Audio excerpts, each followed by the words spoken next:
about a young man, Bobby Glover, and he grows up in the Bronx, New York, and he fights with his addiction, which happens to be to women. So it's his ups and downs and how he becomes a woman addict. The Spring is the part one in a 4-part series of novellas, short reads, 185 to 315 pages, chronicling his life, his ups and downs. So how did you cure your problem? Well, I'm messing. no, well actually, you have to read the later installments, but any addiction, I believe, is you have to go through, have a spiritual connection, and Bobby found that later in life, that it had to be within himself and within a higher calling and a higher power to help cure his addiction. So what's next for you, man? Is this your first song? Yes, it is. Okay. So what's next?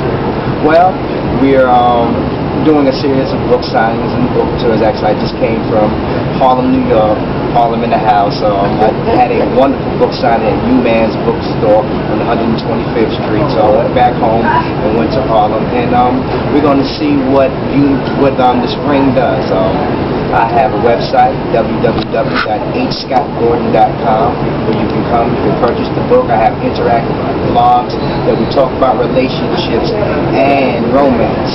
One of the things that I want to help in this book is to help cure people of relationship addictions. 1 out of every 4 relationships is abusive. And relationship addiction is the #1 cause of that addiction or that abuse. Okay, so you're saying there's a lot to learn about relationships. I mean, that's only 25%. Exactly. There's a lot to learn about relationships and looking to yourself, but I always say that you have to be at peace with yourself before you can be at peace with anybody else. That's good. That's good. You're saying you got to love yourself first. Exactly.